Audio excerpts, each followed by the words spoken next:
Bonjour à tous, je suis Marion et j'ai lancé Agoyamam en mai dernier.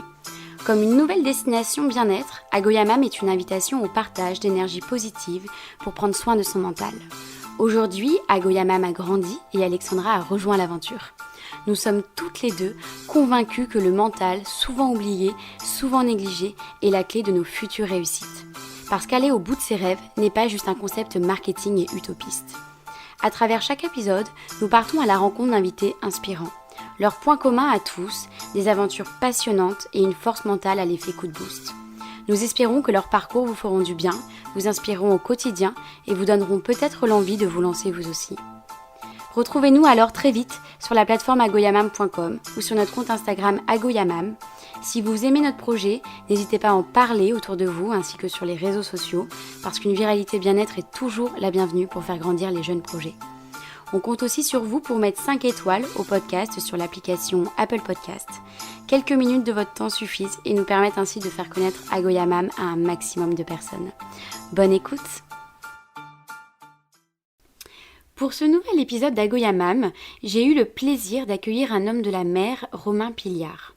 Pour reprendre rapidement son parcours, Romain est né à Paris, Romain découvre la voile en famille en Bretagne et la régate lors de ses études à l'ESSEC.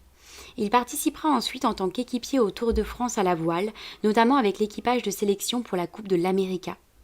Après une première expérience professionnelle, Romain se lance dans la course au large et participe au championnat de France solitaire avec la solitaire du Figaro en 2000 et 2001. Il naviguera ensuite en tant qu'équipier sur des IMOCA, notamment avec Hélène MacArthur, ainsi qu'en multicoque Orma 60 et Mode 70.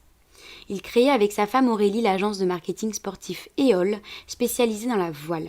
Ils imaginent et organisent ensemble le Tour de Belle-Île en 2008, qui deviendra rapidement la plus grande course de voile en France, réunissant 500 bateaux sur une ligne de départ. Une épreuve annuelle devenue une classique, réunissant professionnels et amateurs, qui a fêté ses 11 ans cette année. Entrepreneur, voyageur, Romain vit de manière nomade depuis plusieurs années pour naviguer, développer les activités d'EOL à l'étranger et voyager en famille. C'est entre la Bretagne, Shanghai et Auckland que ce projet Use It Again est né. Romain nous en parlera beaucoup plus en détail lors de notre échange. Bonjour Romain. Bonjour. Encore un grand merci d'avoir accepté mon invitation sur le podcast d'Agoyamam. Ça me fait bien plaisir d'être avec toi, Marion. Super, écoute, j'aime bien en général commencer mes podcasts en posant une petite question qui est toujours un peu personnelle. Je voulais savoir, Romain, quel était ton rêve d'enfant? Mon rêve d'enfant, oh là là, c'est dur. Je suis pas sûr d'avoir eu un rêve d'enfant particulier. Je pense que j'avais un rêve de liberté, d'indépendance. Voilà, mais c'était pas lié à une expérience, voilà, à quelque chose de très précis. J'aurais du mal à dire ça, mais c'est plus l'envie de bouger et de m'évader. Ouais, ce que finalement tu as réussi à faire aujourd'hui. Ben voilà, après avoir passé la période de l'enfance, je me suis attelé à ma passion qui est née assez tard d'ailleurs, cet appel du large. Et effectivement, j'ai réussi à passer pas mal de temps sur l'eau. J'habite en Bretagne et donc on y est, quoi, quelque part. Bah ouais, d'ailleurs, est-ce que tu pourrais un peu revenir sur ton parcours et puis nous expliquer tout ce cheminement professionnel et bien sûr personnel, toute cette aventure entrepreneuriale et puis ces voyages et puis ces beaux voyages en mer? Ouais, alors bon, je vais pas tout raconter parce que ça peut être un peu long, mais bon, globalement, j'ai grandi à Paris, j'ai fait des études commerciales et puis et là, j'ai eu sur la fin de mes études, lors d'un long stage, j'ai eu une première expérience contact business avec la nature et je travaillais pour Patagonia, Patagonia Europe et j'ai rencontré le fondateur Yvon Chouinard qui est un businessman assez iconique et je me suis aperçu en fait par la suite que cette rencontre m'avait beaucoup marqué. Donc après cette période citadine, mon enfance, mon adolescence et autres, je suis parti naviguer, j'ai couru en solitaire, comme on dit, quoi. J'ai fait la course au large en solitaire sur voilà, sur le championnat de France de course au large, un truc assez exigeant pour régatier, avec la solitaire du Figaro. Et donc j'ai fait ça 2 ans. Ensuite, je suis parti travailler à l'organisation de l'America's Cup en Nouvelle-Zélande. Et au retour, en 2004, j'ai monté mon agence de marketing sportif spécialisée dans la voile. Voilà, donc on s'est installé, je travaille avec mon épouse Aurélie, et on s'est installé en Bretagne, où nous avons nous élevons nos deux garçons, 14 et 12 ans, et notre petite dernière, Jodie, de 10 mois. Voilà, donc on travaille dans la voile. On a monté un gros événement, le Tour de Belle-Île, qui est un grand programme ouvert à tous chaque année. Et il y a quelques années, on est parti en Chine, à Shanghai. On a largué notre village breton, notre maison. On est parti avec deux bagages chacun, et pour une aventure entrepreneuriale. On ne savait pas trop ce qui nous attendait, mais ce fut très très riche, et de là est né le projet qui nous drive aujourd'hui, qui est Use It Again, et voilà, qui est lié à l'économie circulaire, et à la réflexion, beaucoup de réflexion autour de ce projet, et l'envie d'agir pour notre planète. Voilà en quelque sorte pour résumer, parce qu'il y a plein d'autres choses autour, mais c'est à peu près les grandes lignes. Ouais, super, très beau parcours. Et c'est vrai que d'avoir associé entrepreneuriat et passion, c'est finalement l'aventure la plus belle, je pense qu'on puisse faire dans une vie. Et tu penses que cette passion pour la mer, elle est venue très jeune? T'as eu ce goût pour la mer? Alors, ouais, j'ai toujours un peu navigué, mais comme un Parisien en bord de, voilà, en vacances. Donc c'était résumé à de l'optimiste l'été. Mais un souvenir que j'ai, et d'avoir eu ce sentiment de liberté tout seul sur mon optimiste. C'était pas très grand, je devais avoir 7 ans. Et je trouvais ça assez exceptionnel d'être sur mon engin tout seul, autonome, avec personne à me dire quoi faire. Et voilà, et même si c'était pendant des cours en Bretagne Nord, et ben ça m'a permis d'avoir ce sentiment d'autonomie et de liberté quelque part qu'offre la mer. Donc c'est venu de là. Et puis après, ça a ressurgi pendant mes études. Voilà, j'ai vraiment découvert cette passion et ce sport de haut niveau. Donc tout s'est intensifié et allé très très vite. Ouais. Ouais, donc finalement, le cheminement, il a été plus que naturel. Ouais, il y a eu, disons qu'il y avait une base, une bonne Ouais. base, mais après, c'est un peu oui, un peu un concours de circonstances, je dirais. Voilà pourquoi je m'y suis mis quand j'avais 20 ans. Je pourrais pas l'expliquer précisément, mais je suis allé à une école que connaissent beaucoup de gens, qui sont les Glénans. Et voilà, j'ai fait un stage, deux stages, je me payais mes stages. J'ai dû en faire 4 en un an ou deux. Ça m'a beaucoup plu, et j'ai voulu aller plus loin. Donc là, je prenais mon sac sur l'épaule, et je me trouvais des embarquements les week-ends, etc. Et tout mon temps libre, mes vacances, y passaient. Donc de fil en aiguille, de rencontres avec des bons équipiers, un peu de chance pour trouver des embarquements. Voilà, je trouvais naviguer avec des gens exceptionnels qui avaient fait l'America's Cup, la course autour du monde, Volvo Ocean Race, etc. Eh bien, tout ça s'est enchaîné, et finalement j'ai accédé à ce haut niveau assez rapidement, finalement, quelques années. Super. Et je voulais d'ailleurs revenir sur ton expérience du championnat de France en solitaire, la solitaire du Figaro en 2000 et 2001. J'imagine que c'est des moments qui ont été assez symboliques dans ton parcours. Tu pourrais revenir dessus? Alors, ouais, disons que cette course qui a lieu en ce moment d'ailleurs est vraiment est probablement la course la plus difficile au monde. C'est pas moi qui le dis, ce sont des experts et les meilleurs marins. Parce qu'en fait, on fait de la régate au contact en permanence, c'est-à-dire que on a toujours un camarade, un concurrent à côté de soi, et voilà, on est seul à 24 heures sur 24, hein, bien sûr, sur des étapes de 3-4 jours, selon les distances, les conditions météo, et on rencontre tout type de météo. Moi, je sais que sur mes 2 éditions, j'ai eu voilà, du très très fort coup de vent, voilà, à de la pétole, comme on dit, ce qui est très dur nerveusement. Et il faut tenir, gérer son sommeil, voilà, tenir au mental, on va y venir. Et, et c'est compliqué. Et en fait, c'est vraiment un exercice dans lequel on pousse toutes nos capacités, le corps humain physiquement, et sa tête, son mental, pour voilà, pour tenir, pour faire des bons choix. Pour des bons choix, c'est savoir dormir quand il faut, même si ce sont des micro-sommeils, des bons choix de navigation, tactique, gérer son bateau, etc. Donc c'est beaucoup de paramètres à gérer en peu de temps. Donc c'est vraiment une course où tout est très concentré, tout est exacerbé. Les sensations sont vraiment, comment dire, voilà, euh, exacerbées. Le physique mis à rude épreuve. Et donc on pousse le bouchon très très loin, quoi. C'est vraiment compliqué. Ouais.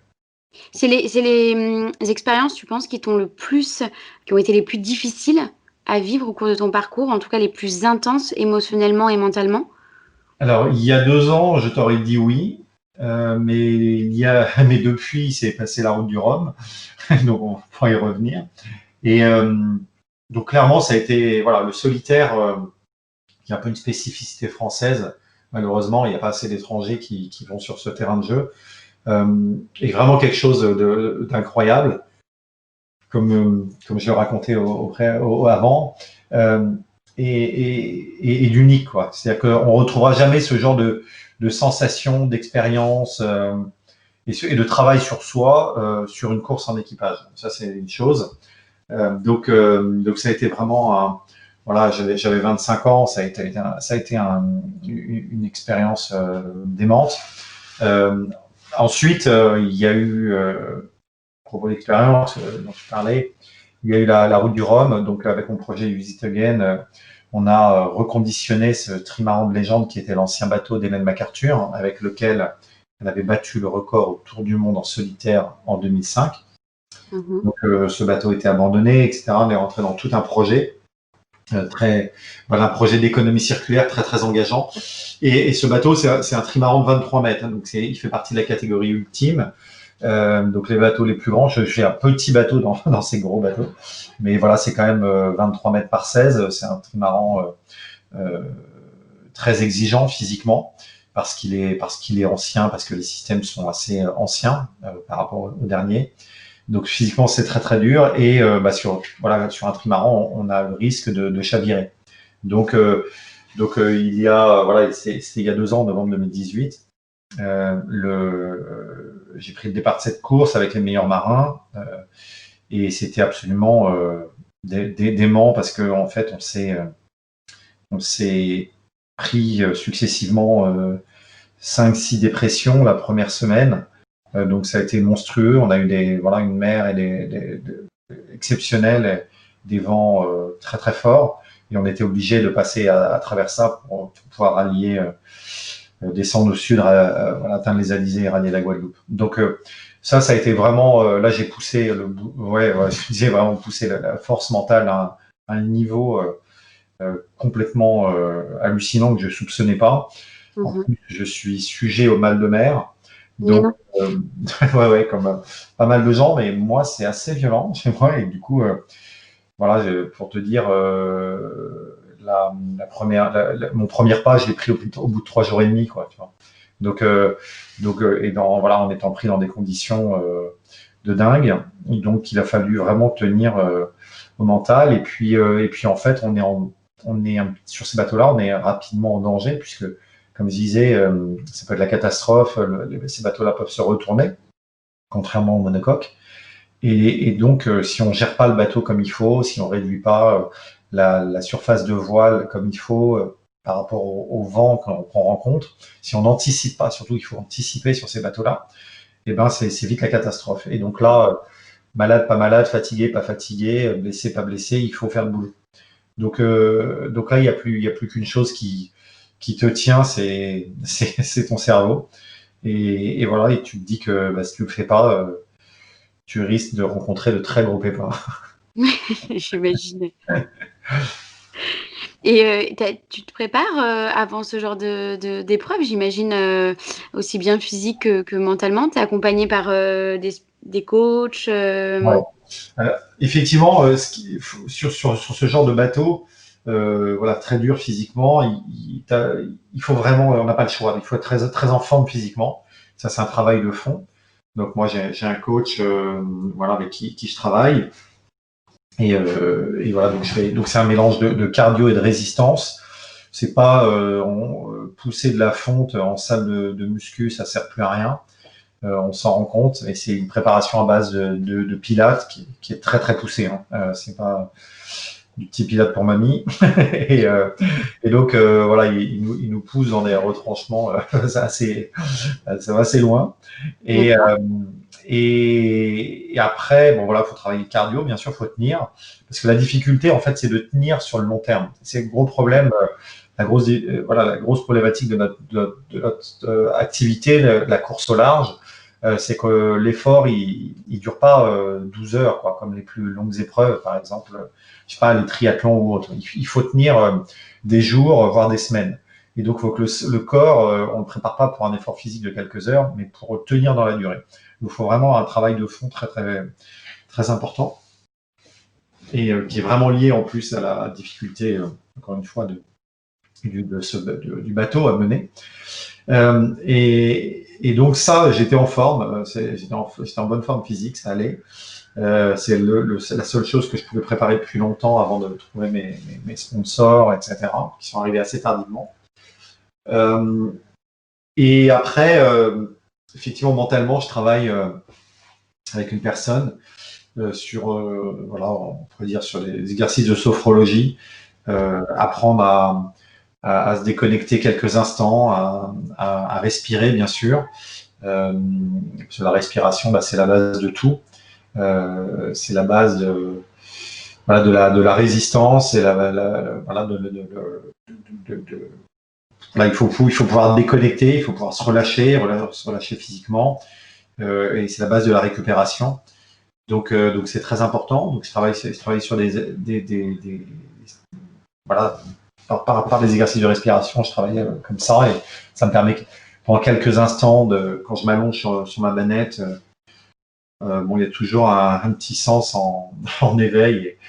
Et on ne dort jamais très bien, bien sûr, mais avant de dormir, avant de parler de repos, effectivement, il faut avoir quelques instants où après un très, très long effort physique, une très grosse manœuvre, il faut pouvoir se relâcher quelques instants. Donc la sophrologie m'aide pour cela. Ouais, bah, c'est hyper intéressant la sophrologie et c'est vrai qu'il y a les deux discours en France. Il y a les sportifs qui, hum, qui ressentent, j'ai l'impression, de plus en plus le besoin d'avoir un accompagnement mental pour justement être plus solide le jour J. Et c'est vrai que la sophrologie, j'ai beaucoup de sportifs qui me parlent de cette séance. Ce qui est intéressant, voilà, c'est intéressant à plusieurs niveaux. Et c'est intéressant en fait de, en fait, on mentalise, c'est un peu une carte mentale, quoi. On mentalise, on prépare aux conditions qu'on peut avoir. Donc moi, je sais que en m'alignant sur la route du Rhum en novembre, voilà, cette épreuve a lieu tous les 4 ans, c'est une épreuve mythique, etc., qui a eu son lot de difficultés, de conditions météorologiques très compliquées.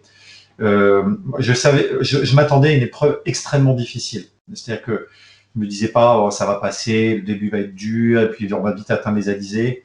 En plus, les alizés, on se dit, dans l'imaginaire collectif, c'est un vent assez facile, des conditions sympas, mais c'est très difficile de naviguer de bien naviguer dans ce vent-là, puisque c'est des vents assez soutenus selon la période et très irréguliers. Donc encore une fois, sur nos bateaux, il faut être toujours aux aguets, sinon, pareil, il y a eu beaucoup de chavirage, de trimarans dans les alizés. Donc voilà, donc tout ça pour dire que je mentalisais, je me préparais à cette épreuve, je m'attendais au pire, et on a eu le pire. Donc on n'a pas été, on n'a pas été déçus. Ça a été Dixit les observateurs, ça a été la pire épreuve qu'il y ait jamais eu. Il y a un tiers de la flotte qui a abandonné, il y a eu des chavirages, il y a eu beaucoup de casse. Et moi, j'ai eu de la casse aussi, mais je me suis arrêté une fois pour réparer, une deuxième fois, j'ai réparé en mer, etc. Mais du coup, ces conditions extrêmement difficiles à la sortie de la Manche, golfe de Gascogne, ben, on les a eues, on les a rencontrées, ces tempêtes d'hiver là qui arrivaient en novembre. On les a pris en pleine face et je m'y attendais et je m'étais préparé pour. Donc même si c'est toujours un choc quand on y est, en fait, le cerveau est préparé à cela et on agit, j'allais dire, quasiment comme un automate. C'est qu'on n'est pas dans l'inattendu, voilà, dans quelque chose qui vous tombe dessus subitement, dans la surprise. On est dans quelque chose auquel on s'attend et on sait qu'on part quelque part il y a un côté, on part au combat, quoi. On est vraiment là, on est moi, je décris souvent ça comme un état animal, c'est-à-dire que on est dans un mode un peu. Il y a des moments où on est dans un mode un peu survie, mais on fait l'essentiel, quoi. C'est-à-dire on mène son bateau et on mène le bonhomme et on n'est pas là. Oui, je me suis pas lavé les dents tous les jours pendant ce moment-là, c'est sûr. Mais on va, bien que ce soit très important, faut pas le négliger, ça va pas durer longtemps. Mais ce que je veux dire, c'est qu'on est vraiment recentré sur les fonctions vitales, quoi. Voilà. Donc mener son bateau, mener son bateau, se reposer, dormir un peu pour pas être complètement cramé et faire la faute de trop, s'endormir sans se réveiller, etc., etc., quoi. Faire une mauvaise manœuvre qui va endommager une casse monstrueuse. Bon, Ouais, ouais, c'est clair. Comment tu gères le risque? Comment tu gères la prise de risque au cours de ton parcours? Tu vois, tu me dis que parfois, c'était vraiment, tu sentais que c'était, violent. Il y en a beaucoup qui ont renoncé. Comment toi, tu penses gérer la prise de risque et savoir que tu peux aller plus loin dans la course? En fait, c'est quelque chose de naturel. C'est-à-dire que j'ai toujours dit à ma femme que si j'avais peur, j'irais pas. Voilà. Si j'avais peur, moi, je m'arrêterais. Et c'était vraiment le cas. J'ai jamais eu peur. Mais bon, la peur est humaine. Il y en a plein qui s'est arrivé sur cette épreuve-là ou d'autres. Mais moi, j'ai pas eu peur et j'ai pas l'impression d'être dans la prise de risque. C'est justement, pour moi, le risque est quelque chose lié à quelque chose qu'on maîtrise pas. Effectivement, on peut dire, voilà, dans le langage commun, on va dire, ouais, c'est risqué, quoi. Cette preuve, c'est risqué, cette situation. Oui, vu de l'extérieur. Mais à partir du moment où je me sentais bien sur mon bateau, que je me sentais bien, voilà, dans mon corps, dans ma tête, et que j'avais une détermination à toute épreuve, quoi, justement, prête. J'avais vraiment cette force mentale. Je me suis dit que voilà, j'allais y arriver, que j'avais pas le choix. Ouais, voilà.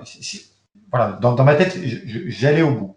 Maintenant, si in situ, pendant l'épreuve, voilà, j'avais eu peur ou je m'étais pas senti bien au point voilà, de pas être capable de traverser l'Atlantique dans les conditions qu'on a rencontrées, j'aurais abandonné comme d'autres l'ont fait.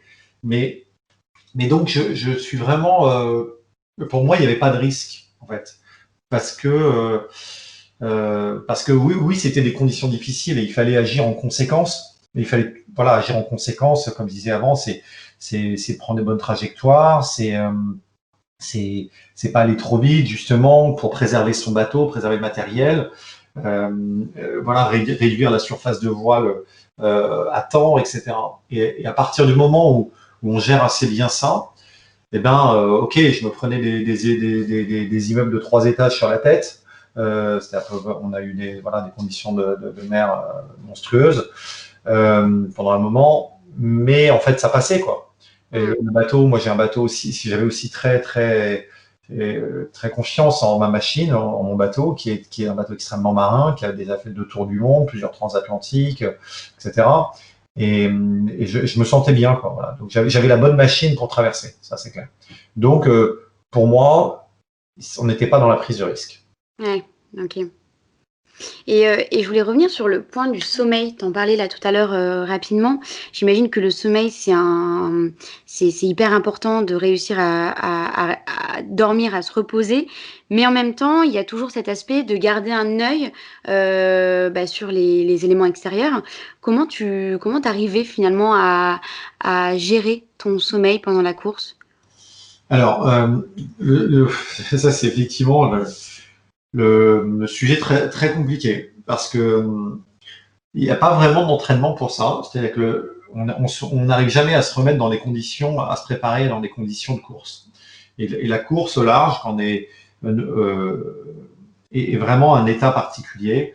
C'est-à-dire que voilà, il y a l'adrénaline de la course, la tension, etc., qui est liée à ça, et les conditions météo subies. C'est-à-dire que en début de course, quand je pars de Saint-Malo, on est donc en Manche, en Bretagne Nord, on a une météo imposée, c'est-à-dire que je peux pas faire, j'ai pas un choix de route pour aller au nord, au sud. Même si mon bateau va vite, c'est-à-dire que on est en Manche quand même. Voilà, c'est ça que je veux dire. Après, quand on sort de la Manche, voilà, point de Bretagne, là, je peux décider d'aller vers le sud, vers l'Espagne, ou vers le nord, vers le nord, ce qui est en fait plein ouest, pour éviter des dépressions, etc.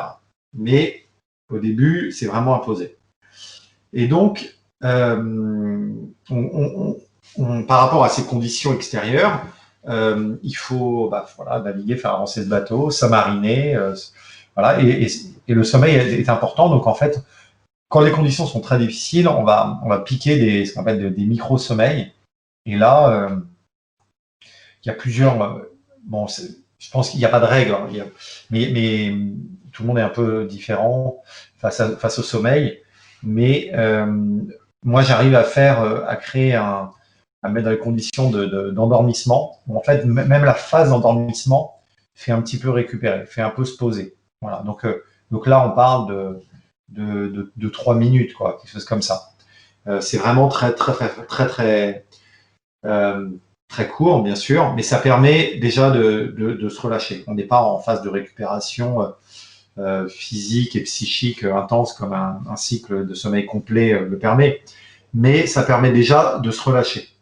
Ensuite, on peut avoir des micro-sommeils un peu plus longs, de quelques minutes, de 6, 8 minutes, etc., qui sont déjà, voilà, ça fait déjà du bien. On a cette sensation même si c'est un peu du fake, on a déjà cette sensation d'être un peu, voilà, d'avoir un peu dormi. Et ça, voilà, ça dépend vraiment toujours des conditions. Moi, c'est vrai que sur mon bateau, j'ai toujours voilà, un sens en éveil et prêt à bondir sur une écoute au cas où il se passait quelque chose. Donc, je connais les bruits de mon bateau. Nos bateaux sont très très bruyants. Il y a des bruits dans tous les sens, et je connais chaque bruit. Je sais ce que c'est, quelle écoute, quel boot fait ce bruit, etc. Donc en fait, si par exemple la voile va être mal réglée parce qu'il y a un changement de vent impromptu, par exemple, ça va peut-être faire un bruit que j'arriverai à déceler assez rapidement. Voilà. Donc on a toujours une oreille. Ouais. On ne dort pas complètement sur nos deux oreilles. Donc en fait, voilà, les conditions de sommeil sont vraiment dues aux conditions météorologiques et de navigation. Après, quand c'était plus calme, plus calme, non pas plus calme en termes d'intensité météorologique, etc. Voilà, en arrivant, en passant la latitude de Gibraltar, etc., pour aller vers Madère et autres.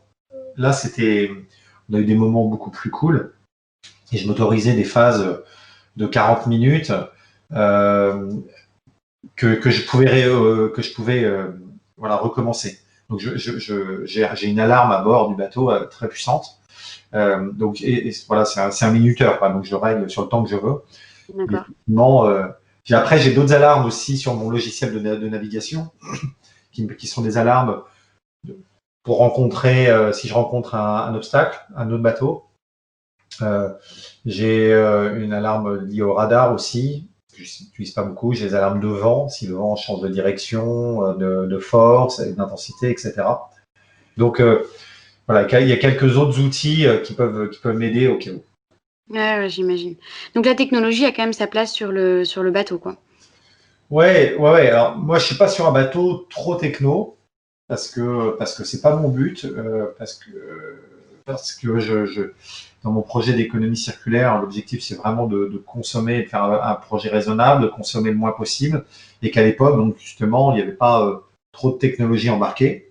Aujourd'hui, sur les derniers bateaux, ils ont des capteurs partout dans le bateau pour analyser en permanence les charges qu'il y a sur la coque, le mât, les voiles, bon bref, plein de choses, hein, les foils, plein de choses comme ça. Moi, j'ai pas tout ça et je l'installerai pas, mais parce que c'est vraiment un parti pris.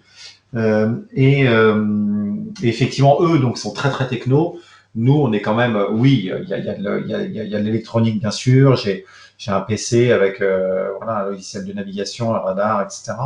Il y a le pilote automatique, les communications satellites. Mais ce sont pas des choses nouvelles, j'allais dire. Tu vois, ça, Mm. il y a 20 ans, on avait déjà ça. Alors maintenant, ça existe, on a le matériel en mieux, mais il y a 20 ans, on avait déjà ça. Et je milite pour pas être dans une fuite en avant d'exploitation de ressources, de progrès permanent, voilà, décorrélé à notre impact carbone, etc., etc. Donc, c'est tout le sens de Use It Again, et ça, c'est un autre sujet. Il faut que tu nous en parles après. Mais j'ai encore quelques questions justement sur ces navigations. Comment tu gérais la solitude? Parce que, alors c'est vrai que tu m'as toujours dit que tu aimais naviguer en solitaire, mais comment tu arrivais finalement à garder contact avec tes proches? En plus, bah, tu as des enfants. Comment tu as vécu cette distance et puis cette longue solitude où tu étais un peu face à toi-même? Bah, en fait, la solitude me gêne pas, j'aime plutôt bien en mer. Je trouve ça plutôt agréable, en mer, en course aussi. Il n'y a pas de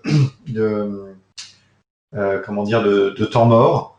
Je suis pas lassé d'être en mer. Je suis pas là à compter les heures en me disant que voilà tout le monde me manque. Alors oui, effectivement, au bout d'une transat, surtout qui a été un peu plus longue que prévu du Amecas, ouais, évidemment, il y a un moment, j'ai envie de partager ça, de retrouver mes proches, etc. Mais la solitude me pèse pas du tout parce que je suis dans un environnement qui est ah, voilà, c'est mon environnement, c'est très égoïste, mais je suis bien en mer, j'aime beaucoup ça. Bon, une fois passé le mal de mer, on est d'accord. Mais du coup, voilà, c'est vraiment un élément dans lequel je suis bien, donc la solitude ne me pèse pas, d'une part. Ensuite, on a beaucoup de boulot à faire à bord d'un bateau. Donc, il y a de l'entretien du bateau, il y a du check de matériel en permanence.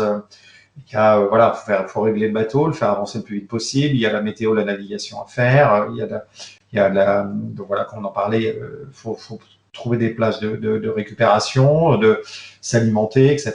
Donc c'est quand même beaucoup de choses. Donc on n'a pas de temps de passer à la barre, donc c'est le pilote automatique en permanence. Et, après, et puis il y a aussi la communication avec la Terre, donc envoyer des photos, des vidéos, donc il faut faire des petites photos, des vidéos, les compresser, les envoyer, etc. Tout ça, ça prend du temps. Donc on voit pas le temps passer, hein, très clairement.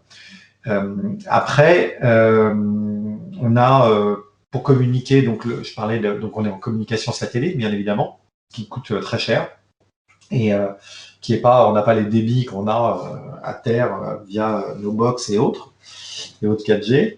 Donc on est sur un débit limité et là c'est intéressant parce on se rend compte effectivement de la ressource qui est rare.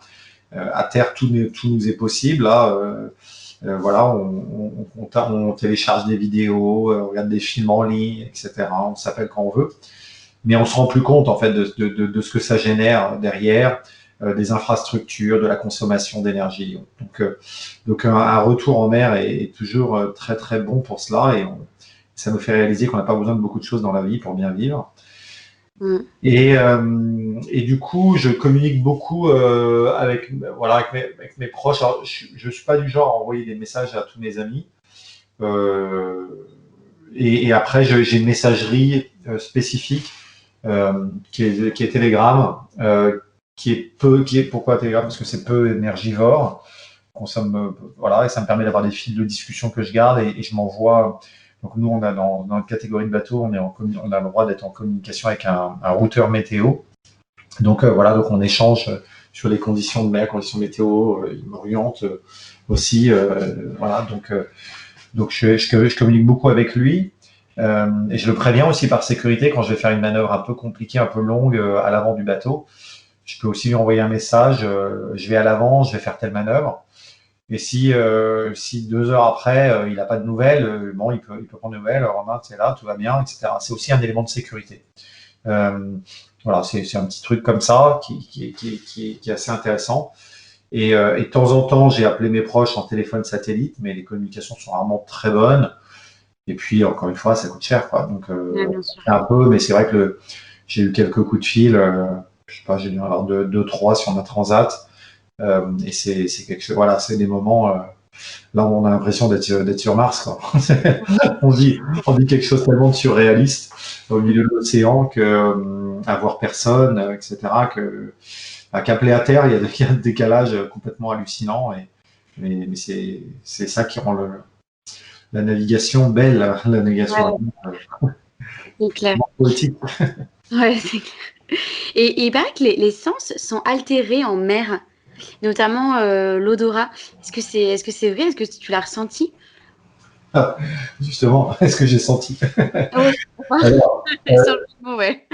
alors honnêtement, je me suis pas fait de réflexion sur ce sujet-là. Moi, ce que je peux te dire, c'est que euh, mentalement, il y avait quelque chose qui m'aidait beaucoup à tenir, c'était la réserve de chocolat que j'avais à bord. D'accord. Euh, D'ailleurs, si les auditeurs ont une idée de partenaire chocolat qui pourrait m'accompagner, les bienvenus. Mais non, mais c'est vrai qu'on adore le chocolat, on est un peu drogué au chocolat dans la famille. Et c'est vrai que j'avais du très très bon chocolat que j'ai découvert en fait au bout de quelques jours, passé quasiment une semaine, dû à ce mal de mer et cette difficulté d'alimentation. J'avais aucune envie de tout ça. Et puis il y a un moment, voilà, une amie m'avait fait un cadeau qui n'était pas tellement caché, mais j'avais tellement mis de côté l'aspect nourriture que j'avais pas ouvert ce sac congélation qui me gardait cet excellent chocolat au frais là comme il fallait. Et donc j'ai dégusté après des macarons et des palais au chocolat noir pendant toute ma transat et c'était absolument incroyable. Et tout ça pour dire que j'avais toujours le goût, la sensation de goût, ça n'était pas altéré du tout. Par contre, et sur l'odorat, peut-être, alors je suis peut-être pas resté assez longtemps en mer pour ça, pour que ce sens soit altéré, mais bon, j'ai quand même. Disons qu'il n'y a pas beaucoup de. On n'est pas, l'odorat n'est pas soumis à rude épreuve Oui. parce que, ou en tout cas sollicité plutôt, voilà, sur le terme, parce que il y a pas une variété d'odeurs incroyable, quoi. Hein. Il y a l'iode. Alors, je dis ça, mais en y pensant, il y a quand même, je suis quand même très sensible à ça, moi, et notamment quand on a mal de mer. Et quand j'ai fait tourner un petit peu, je devais faire tourner un peu le moteur pour me produire de l'énergie, pour compléter mon éolienne, parce que mes panneaux solaires ne chargeaient pas à ce moment-là, voilà, parce qu'on était des gris très très mauvais. Et donc pour alimenter tous ces appareils dont on parlait avant, il faut de l'énergie. L'éolienne fonctionne très bien, mais suffisait pas. Donc il y avait un peu de moteur et il y avait un peu des émanations d'odeur de moteur, parce que je l'ai vraiment on n'est pas dans un bateau de croisière, hein, c'est pas isolé comme il faut. Donc j'avais ces émanations de moteur qui étaient très très désagréables et je palliais ça. Je ne devrais pas le dire ici, je vais entacher le mythe du coureur au large, bourru, tout ça. Mais je palliais ça par un vaporisateur très luxueux, d'une odeur très agréable d'ambre que j'aime beaucoup. Et donc voilà, donc j'avais ce vaporisateur qui était très très très, qui faisait vraiment, et du coup faisait beaucoup de bien, quoi, parce que j'avais pas cette émanation de moteur dégoûtante. Et donc je me retrouvais un peu, voilà, j'avais mon petit cocon, parce qu'il faut savoir qu'on vit même si le bateau est très grand, on vit dans une petite cellule qui est toute petite, où j'ai ma manette, ma couchette, ma table à cartes, mes instruments que je surveille en permanence, mon réchaud à côté, et tout ça c'est 2 mètres carrés, quoi. Hein. Donc Donc du coup, j'ai mon petit cocon où voilà, je mets ma musique, j'ai ma nourriture, etc. Je vis là et avoir cette odeur-là, bah, effectivement, avait un côté très confortable par rapport à l'inconfort extérieur. Ouais, j'imagine. Et d'ailleurs, le retour sur Terre, à chaque fois, c'est assez compliqué. On va dire que ça déphase un peu. Ouais, bah ouais, ouais, c'est clair que alors ça c'est encore un autre moment. Euh, Bah, en fin de course, comme je l'ai vécu avec toutes les péripéties, euh, c'est un, bah, c'est un soulagement, mais non plutôt une satisfaction d'arriver au bout, ça c'est clair. On a on a hâte d'y être et voilà, et d'y être et d'arriver, de pas avoir cassé. Hein, Mm. les chavirages, les dématages, la casse, les abandons sont nombreux. Donc déjà, c'est une victoire. Euh, Après, j'étais vraiment tiraillé. J'avais envie de prolonger cet état, pas de grâce, mais cet état dans lequel j'étais très bien, en phase avec mon bateau. Et voilà, et là, on est hors du temps, quoi. On est hors des réalités. Il peut se passer ce qu'on veut à terre, je sais pas quoi, des attentats, des éruptions volcaniques, bon voilà, tout ce on est complètement sur notre planète. Hein.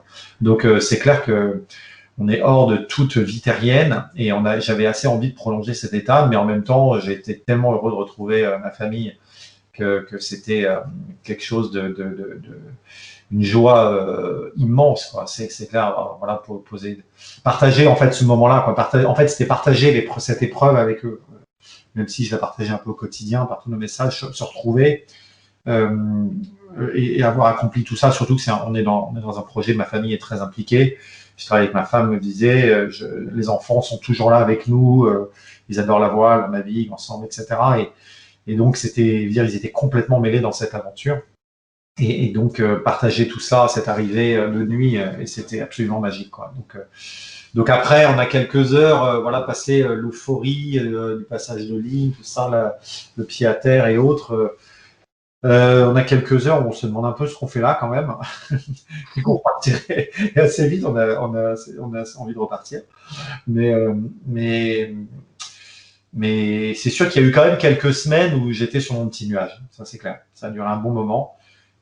Et en fait, avec l'envie de ne pas vouloir reconnecter avec la vie terrienne, voilà, et les contraintes et autres. Donc il y a eu quand même un bon moment où voilà, j'étais, comme je disais, sur mon nuage et j'avais envie de continuer à vivre, de pas m'éloigner des sensations que j'avais en mer. C'est garder un peu tout ça. C'est ce qui est difficile à décrire, mais voilà, comme des très bonnes vacances dont on n'a pas envie que ça s'arrête, on a envie de prolonger ça, on regarde des photos, on voit des vidéos, tout ça, on se rappelle justement ces moments, ces odeurs, ces expériences, et j'avais envie vraiment de prolonger ça au maximum. Ouais. Ouais, je comprends. Je comprends. Et je voulais aborder ton projet éco-responsable Use It Again.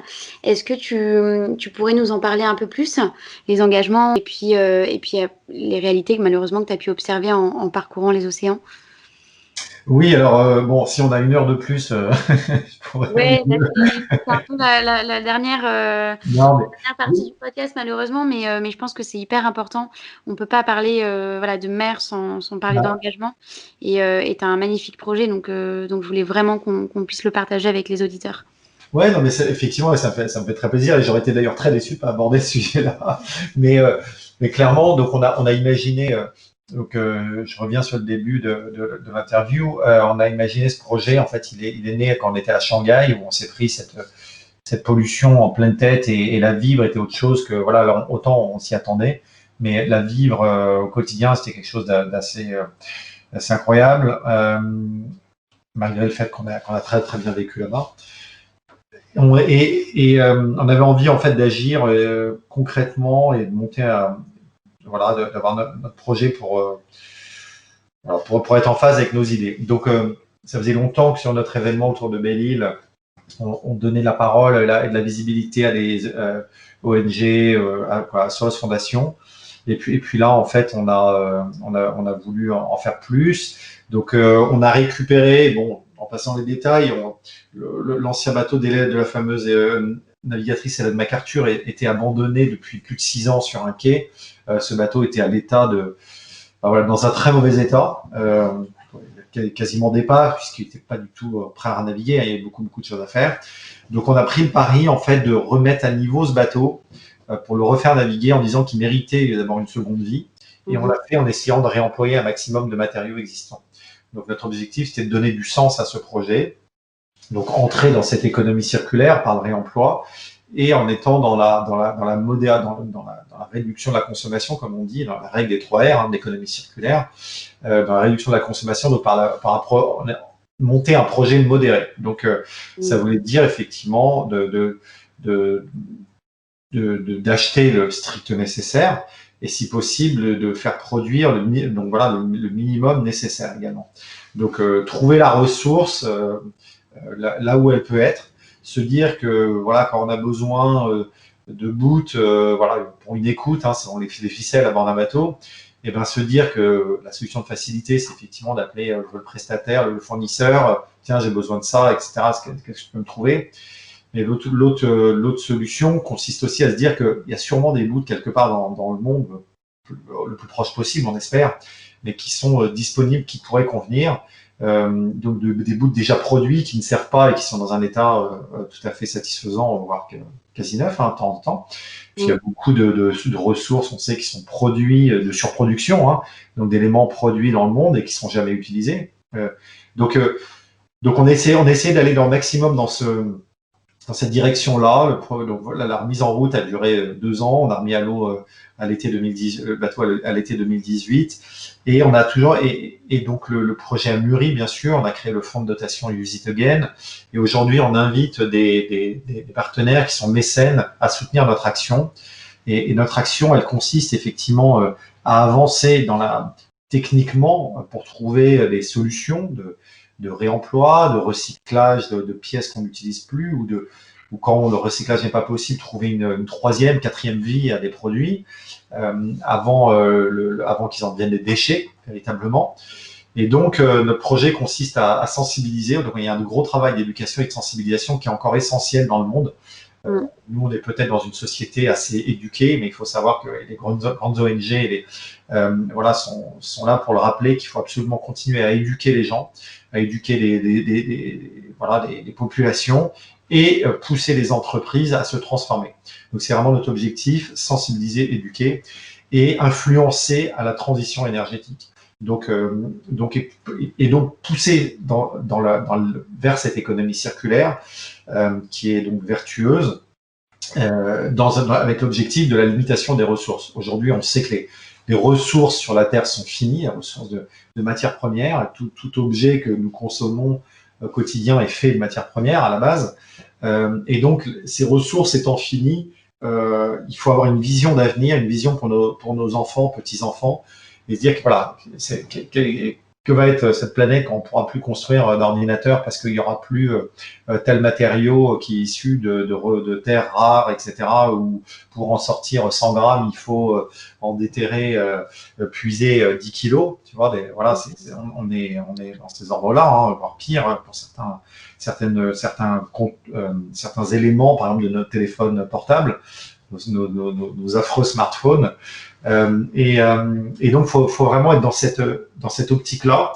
Et aujourd'hui, si on ne l'est pas, on se met des œillères et on est profondément égoïste. Donc moi, je me considère comme un activiste. Je suis quelqu'un d'assez entier, mais en même temps, j'ai envie de pousser les gens à cette transition et les accompagner. Donc aujourd'hui, dans mes partenaires, j'ai pas des gens les plus vertueux du monde. Et de toute façon, personne ne l'est. On peut tous mieux faire. Mais l'objectif, c'est de tendre vers cette transition, d'avancer et d'accélérer cette transition. Donc, je me positionne vraiment comme cela. Donc je suis là. Donc, je propose effectivement de soutenir notre action.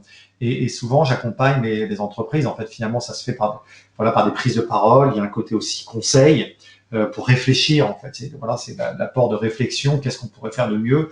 Moi, je suis par mon parcours professionnel, je suis à la croisée de beaucoup de gens, j'ai un gros réseau. à la croisée de beaucoup d'industries, etc., de secteurs d'activité complètement diverses. Et en fait, ce projet me correspond assez bien parce que l'économie circulaire, c'est l'économie de la réflexion, de la créativité, euh, et effectivement de l'échange, du partage de solutions, de réflexions. Voilà, parce que il y a rien qui va tomber comme ça tout cru et on va pas arriver, tiens, un jour, ah voilà, mon ordinateur, mon super écran, paf, il va se recycler du jour au lendemain. Non, tout est plus compliqué que ça. Il y a plein d'intervenants dans ces chaînes-là, mais il faut justement partager les informations pour trouver les solutions. Donc ça, c'est vraiment quelque chose d'essentiel.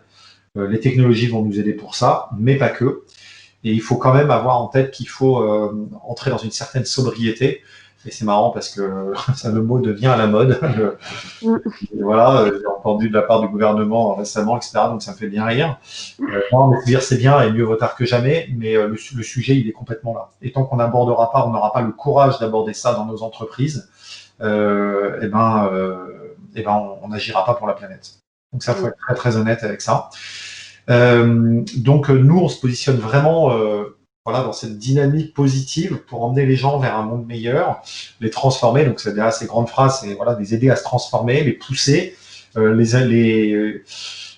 dire, les influencer, oui, et puis les inspirer quoi un petit peu. Et puis à travers mes aventures sportives, puisque bon, cette année de Covid, malheureusement, tout a été un peu annulé pour nous en course, etc. Mais bon, il y aura d'autres grandes courses et records en solitaire à venir les prochaines années. Là, je présente une grosse campagne 2021-2024 un peu partout en France, en Europe et ailleurs dans le monde. Canon. On ira dans le Pacifique et on fera un tour du monde au final. Pas d'un coup, hein, mais je veux dire, on aura fait un tour du monde. Donc ça, c'est l'objectif. Et donc voilà, donc on est en levée de fonds. Donc je vous invite à parler Use It Again, à nous suivre sur Instagram, Facebook et autres Twitter. Voilà, parce qu'effectivement, on veut un projet très collaboratif. Il n'y a pas de petits partenaires, de petits mécènes. Il y a il y a de la place pour tout le monde et il faut absolument tout partenaire compte et il faut absolument financer ce projet avec toutes les énergies possibles. Et un de nos objectifs que j'espère atteindre rapidement, c'est également de donner la parole et la visibilité à travers notre projet à des initiatives plus modestes qui ne peuvent pas se payer un sponsoring entre guillemets de bateaux, bien sûr, mais qui par notre réseau, nos actions, un peu de visibilité sur le bateau, etc., on pourra les aider à se développer, à croître et voilà, donc ça sera des solutions, des startups ou autres associations qu'on mettra en avant, auxquelles on croit beaucoup, qu'on aura sélectionné et qu'on aidera à gagner en notoriété pour voilà, parce qu'aujourd'hui, on sait qu'on peut s'habiller avec des vêtements recyclés, du jean recyclé, du coton recyclé, etc. Et il y a des très belles marques, souvent confidentielles, mais il faut prendre le pli.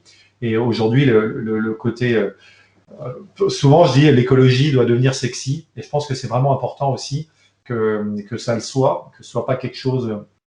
C'est pas une mentalité d'ayatollah qu'on doit avoir. Au contraire, il faut, comme je disais tout à l'heure, ouvrir, partager, échanger, et justement se rendre compte qu'aujourd'hui, si vraiment on doit changer notre jean, et ben on arrête d'acheter un Levi's et on achète plutôt un mode jeans ou un 1083 qui est fait proche de chez nous, qui est fait en fibres totalement recyclées, en coton totalement recyclé, etc., etc. Voilà, donc il y a des solutions qui existent et qu'il faut faire connaître. Ouais, c'est clair. En tout cas, c'est un très beau projet. Bon, ça va au-delà même de l'océan et c'est vraiment un projet global. Donc, à suivre de très près. Donc, toi, tu me disais, hein, vous communiquez sur Instagram. Vous avez aussi une plateforme. Il y a d'autres canaux où on peut suivre le projet?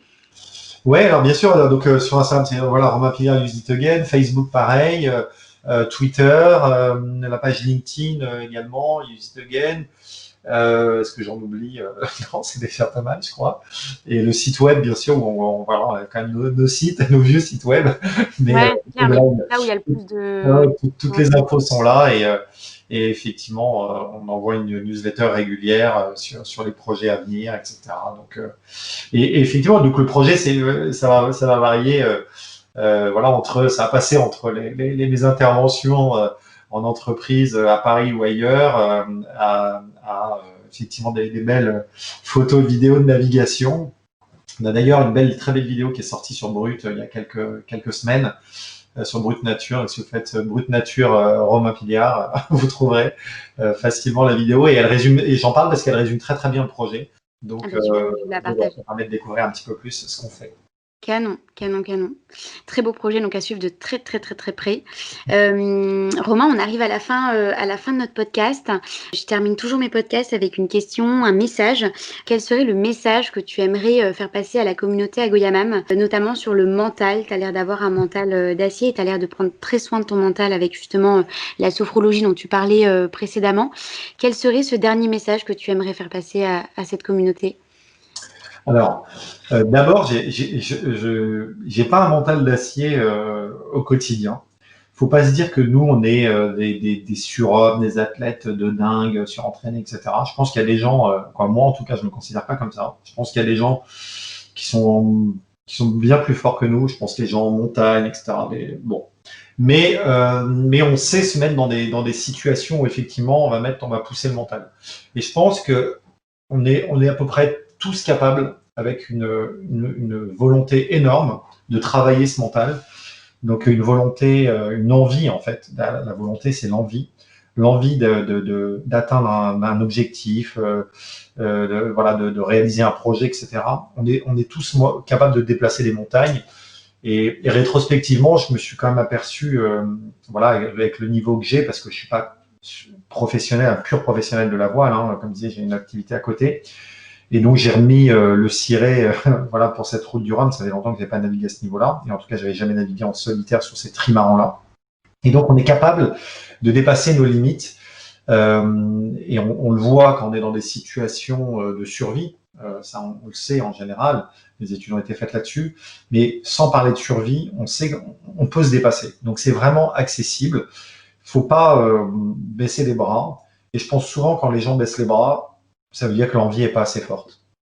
Donc c'est un peu se cacher derrière quelque chose qu'on veut pas assez, quoi. Moi, je sais que j'étais déterminé à 100% pour ce projet que j'évoquais, Route du Rhum, et rien ne pouvait m'arrêter.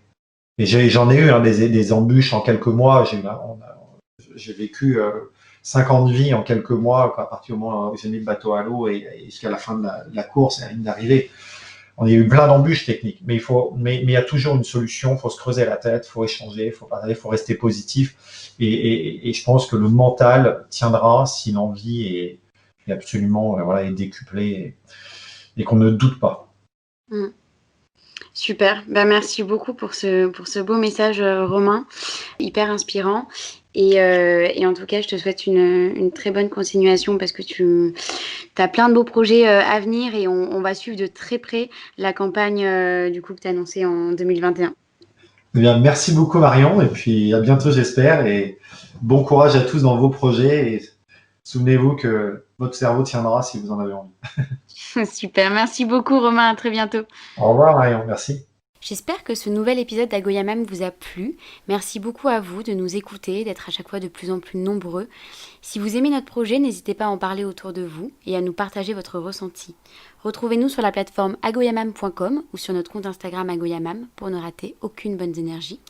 Et nous espérons que toutes ces bonnes ondes vous permettront d'accomplir au mieux vos projets pro, mais aussi perso, et surtout vous fileront un sacré coup de boost. À très vite.